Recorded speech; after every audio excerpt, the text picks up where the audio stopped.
Welcome back on my channel commerce with me.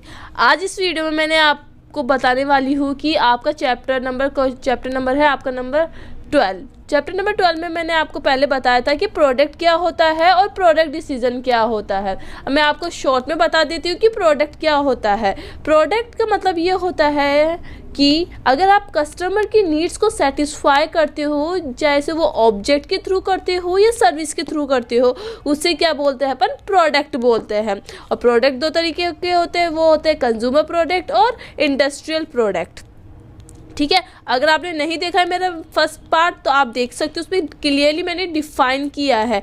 अब product decision क्या होता है, प्रोडक्ट को बनाने के लिए जो भी डिसीजंस लिए जाते हैं उसे प्रोडक्शन डिसीजन बोलते हैं। जैसे आप प्रोडक्ट बना रहे हो, जैसे ये पेन बना रहे हो, तो पेन को बनाने के लिए आपको क्या क्या मटेरियल की ज़रूरत पड़ेगी। आपको ये रिफिल बनानी है और आपको ये इसका बाहर का स्ट्रक्चर बनाना है, तो इसकी साइज़ क्या होगी, इसका कलर क्या होगा। इसलिए प्रोडक्ट के लिए जो भी डिसीज़न लिए जाते हैं वो बोलते हैं आपका प्रोडक्शन डिसीज़न होता है। अब मैंने आपको बताया था कि इस चैप्टर पर ये पढ़ेंगे कि प्रोडक्शन डिसीज़न आपको किन मेथड का यूज़ में लेकर आपको इसे सॉल्व करना है। कि आप अगर 5 मेथड है इसमें, अगर 5 मेथड में से आप कौन सा मेथड यूज़ में लोगे जिससे आपको पता चल सके कि आपके प्रोडक्शन के लिए कौन सा डिसीजन सही है। तो उन मेथड्स के अपन यहाँ बात करेंगे। मेथड से 5 मेथड से आपके अल्टरनेटिव प्रोडक्शन फैसिलिटी। आज मैं आपको अल्टरनेटिव प्रोडक्शन फैसिलिटी बताती हूँ। ठीक है, तो use of alternative production facility. इस मेथड में क्या बोला गया है, when a producer has a variety of methods to produce a product. मतलब अगर किसी प्रोड्यूसर के पास बहुत सारे मेथड्स हैं प्रोडक्ट को प्रोड्यूस करने के, या बहुत सारे अल्टरनेटिव्स है प्रोडक्शन को करने के लिए, तो उसमें से वो क्या करता है, वो सेलेक्ट करता है। ही सेलेक्ट द मोस्ट प्रॉफिटेबल। मतलब क्या करता है, वो जो मेथड ज़्यादा प्रॉफिटेबल होता है प्रोडक्ट बनाने के लिए, उस मेथड को वो क्या करता है, एडॉप्ट करता है। अब मैं आपको सिंपल लैंग्वेज में बताती हूँ। जैसे अगर प्रोड्यूसर के पास 2 ऑप्शन है कि वो लार्ज मशीन भी यूज़ में ले सकता है और स्मॉल मशीन भी यूज़ में ले सकता है। ठीक है, तो अब वो क्या करेगा, कैलकुलेशन करेगा और ये पता करेगा कि अगर अपन लार्ज मशीन को यूज़ में ले रहे हैं तो कितनी क्वांटिटी प्रोड्यूस होकर अपने पास आ रही है। ठीक है, अगर स्मॉल मशीन का यूज़ में लेते हैं तो कितनी कॉस्ट आ रही है अपन को। इन दोनों में से जिसकी कॉस्ट कम होगी वो प्रॉफिटेबल होगा। ठीक है, इसी तरह डिसीजन लिए जाते हैं। जैसे लार्ज मशीन हुई, स्मॉल मशीन, इन दोनों में से किसी एक का लेना। जैसे सोफिस्टिकेटेड मशीन, ट्रेडिशनल मशीन, मतलब मॉडर्न मशीन का यूज़ में लेना चाहिए या ट्रेडिशनल मशीन्स का यूज़ में लेना चाहिए। कैपिटल इंटेंसिव टेक्नोलॉजी या लेबर का यूज़ में लेना चाहिए या कैपिटल का यूज़ में लेना चाहिए। प्रोडक्शन बाय हैंड, हाथों के थ्रू प्रोडक्शन होना चाहिए या मशीन के थ्रू प्रोडक्शन होना चाहिए। ऑटोमेटिक मशीन होनी चाहिए या कोई अदर प्रोसेस होना चाहिए। तो उसके पास क्या होता है, प्रोड्यूसर के बहुत सारे ऑप्शंस होते हैं। उन ऑप्शंस में से वो एक ऑप्शन चूज़ में लेता है, वो ऑप्शन कौन सा चूज़ में लेता है जिसमें उसे ज़्यादा प्रॉफिट मिले। तो अल्टरनेटिव प्रोडक्शन फैसिलिटी का कोई पर्टिकुलर फॉर्मूला तो नहीं है, पर आपके क्वेश्चन में जो पूछे आपको वो बताना है। अब ज़्यादातर आपके क्वेश्चन में आपको पूछा जाएगा कंट्रीब्यूशन, कि आपको कंट्रीब्यूशन निकालना है एनुअली का, मतलब एनुअल कंट्रीब्यूशन आपको कैलकुलेट करनी है, या आपको दे देगा सेल्स लेवल कैलकुलेट करना है। ठीक है, और आपको दे सकता है कि आपको इंडिफरेंस पॉइंट आपको क्या करना है, कैलकुलेट करना है। तो आपको ज़्यादातर यही पूछा जाएगा। एक आपको लास्ट बीईपी पूछ सकते हैं। तो आपको इस मेथड में आपको 4 फॉर्मूले याद रखने हैं, annual contribution, sales level, indifference point और बीईपी। अब मैं आपको बता दूं, क्वेश्चन करने से पहले मैं आपको बता दूं कि इसको करना सिंपल है, बहुत सिंपल है। बस आपको वीडियो को देखना है, अच्छी लगे तो लाइक ज़रूर करना।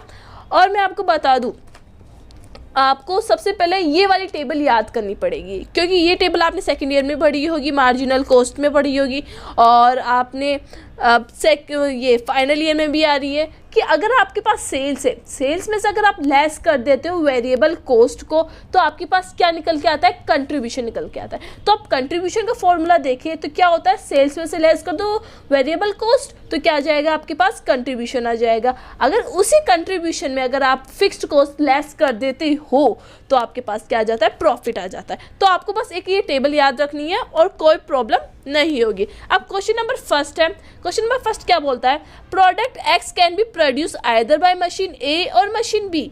कि आपके पास प्रोडक्ट एक्स है, मतलब प्रोडक्ट है, प्रोडक्ट का नाम है एक्स, ये समझो आप, उसे क्या करना है, प्रोड्यूस करना है, उसे बनाना है आपको। आप बना सकती हो मशीन ए से भी बना सकती हो और मशीन बी से भी। अब देखो इस क्वेश्चन में क्या है, 2 ऑप्शन दे दिए आपको कि आप ए मशीन का भी यूज़ में ले सकते हो और बी मशीन का भी यूज़ में ले सकते हो, ठीक है।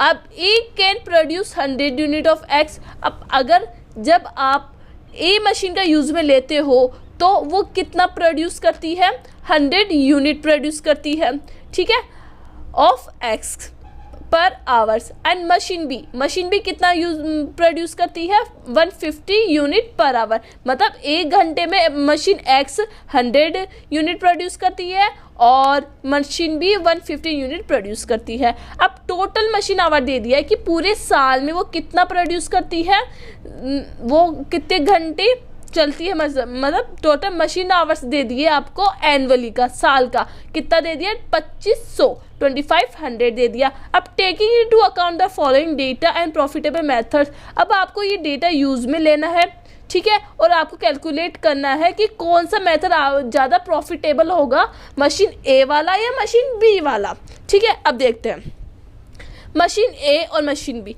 ये फॉर्मेट था आपका, ठीक है। अब देखो इसमें सेल्स गिवन है, क्या ये सेल्स है, वो सेल्स किस में है, रुपीस और रुपीज़ में गिवन है। तो आप इसमें क्या लिखोगे, यहाँ लिखोगे यूनिट में कि सेलिंग प्राइस कितनी है आपकी, 9 है, तो 9 यहाँ लिख दिया। अब लेस वेरिएबल कॉस्ट। अब आपको ध्यान रखना है कि वेरिएबल कॉस्ट को क्या बोला जाता है, मार्जिनल कॉस्ट भी बोला जाता है। तो मार्जिनल कॉस्ट कितनी हो गई, 5 हो गई, तो 5 लिख देंगे। अब 9 में से 5 गया तो बचा 4 बचा आपका। अब फिक्स्ड कॉस्ट कितनी है आपकी, 2, तो आप 2 लेस कर देते हैं तो प्रॉफिट कितना आ जाता है, 2 आ जाता है। ये कौन सी हुई, मशीन ए की बात हुई, ठीक है। अब मैं यही यूनिट लिख देती हूँ और मशीन बी की बात करते हैं अपन। अब मशीन बी में भी ऐसे करेंगे, सेलिंग प्राइस कितनी इसकी 9 है, तो 9 लिख देते हैं। वेरिएबल कॉस्ट कितनी है इसकी, 6 है तो इसको लेस करेंगे तो 3 आ जाएगा। फिक्स्ड कॉस्ट कितनी है, 2 है, तो आ जाएगा 1 आ जाएगा। अब देखो अगर मशीन ए से प्रोड्यूस करते हैं तो कितना प्रॉफिट होता है, 2 होता है। अगर मशीन बी से प्रोड्यूस करते हैं तो 1 होता है।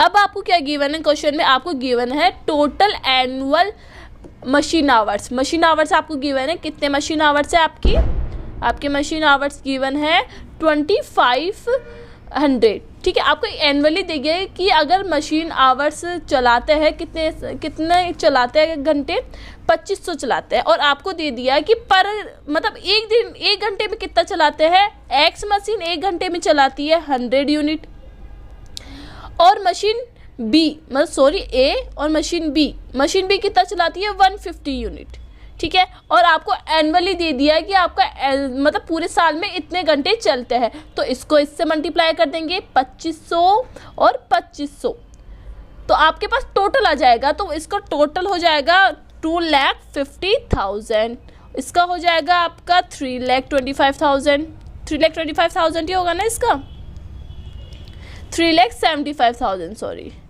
ठीक है। इसे मल्टीप्लाई करो तो अब ए और बी का पता चल गया कि टोटल कितने पूरे ईयर में कितने टोटल मशीन आवर्स आए आपके पास। मशीन ए से आए 2,50,000, मशीन बी से आए 3,75,000 रुपये आए।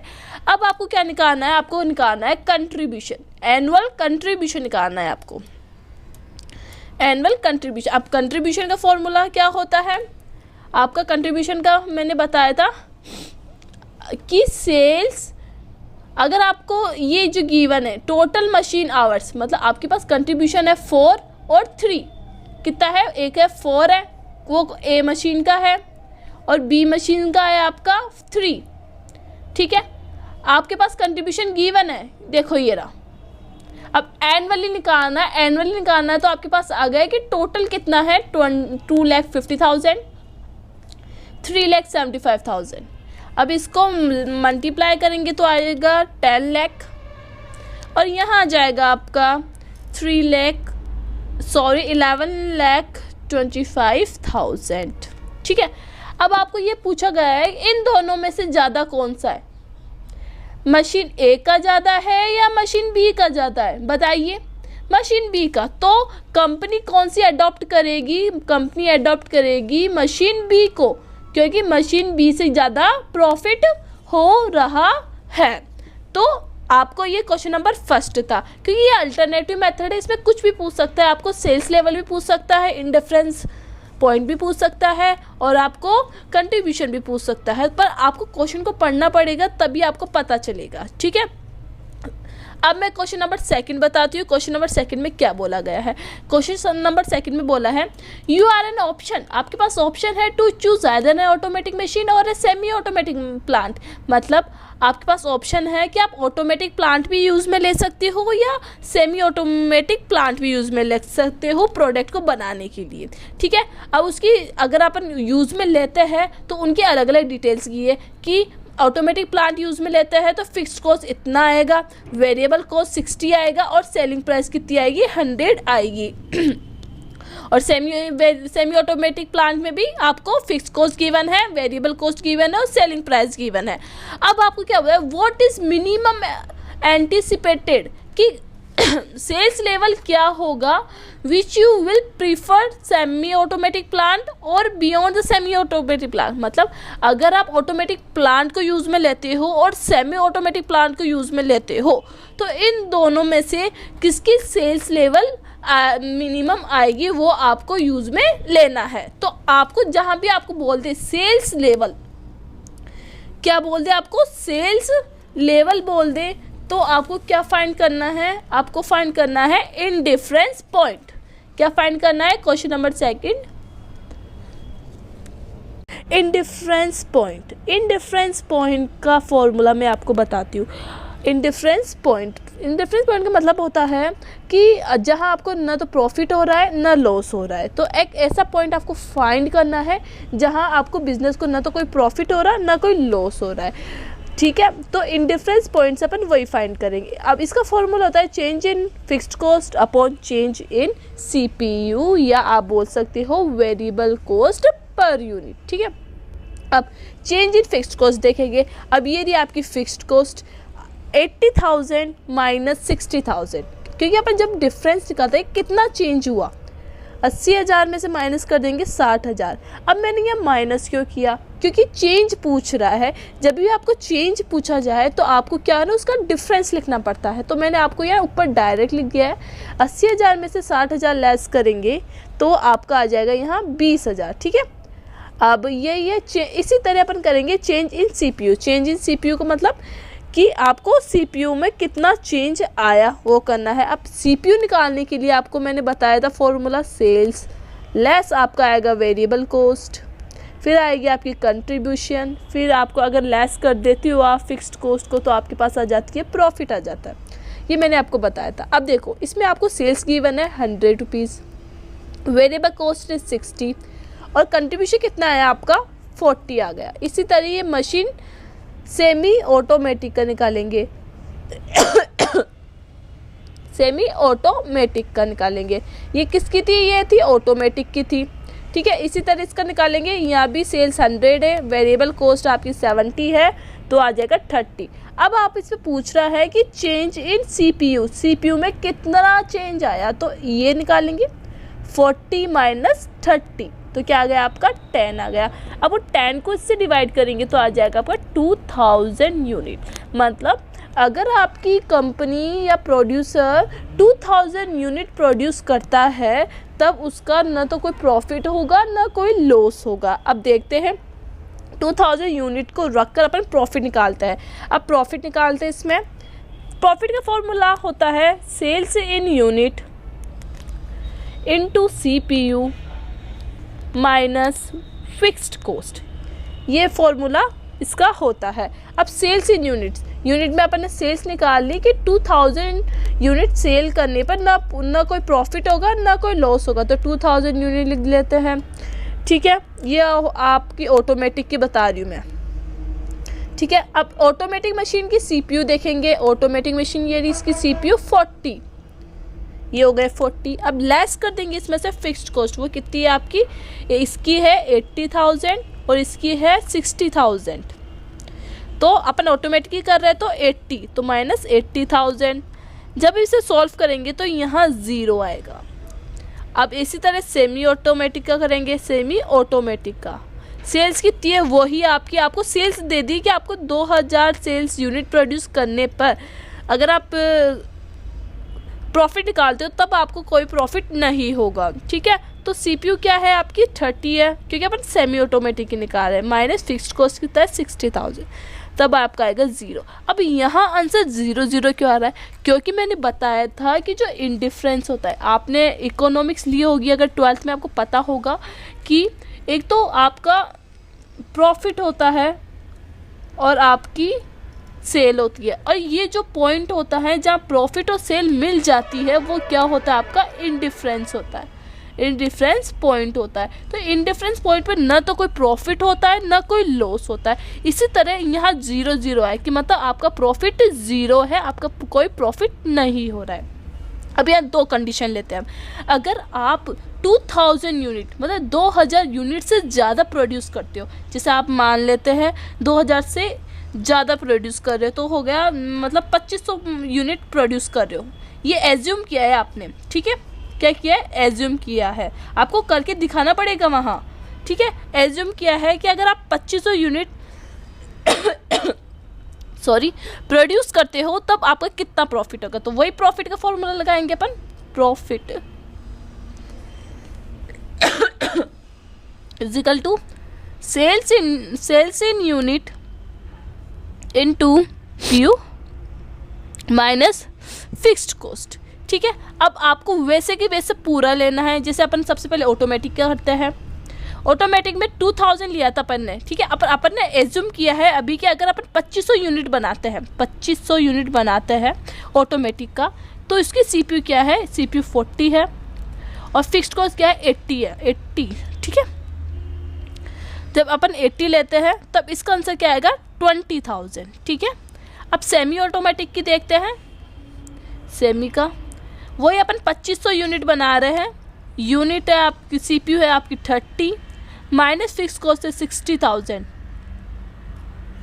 तो आएगा आपका 15,000। ठीक है, अगर 25,000 से ज़्यादा बनाते हो तो आपका ऑटोमेटिक से क्या कितना प्रॉफिट होगा, 20,000 प्रॉफिट होगा। सेमी ऑटोमेटिक से होगा 15,000। अगर आप इससे 22,000 से कम यूनिट प्रोड्यूस करते हो तब आपका क्या कंडीशन होगी, वो आप करके मुझे कमेंट्स में बताएं। अब मैं क्वेश्चन नंबर, ठीक है, क्वेश्चन नंबर 3 में आपको क्या करना है, बीपी निकालना है, ब्रेक इवन पॉइंट, और आपको निकालना है लेवल ऑफ सेल। जहाँ भी लेवल ऑफ सेल्स आ जाए उसका मतलब क्या होता है, इंडिफरेंस पॉइंट निकालना है। ये मैंने अभी करके बताया क्वेश्चन नंबर 2 में। अगर क्वेश्चन नंबर 3 आपको नहीं है तो प्लीज़ कमेंट में बताना और चैनल को सब्सक्राइब जरूर करना। Thank you for watching.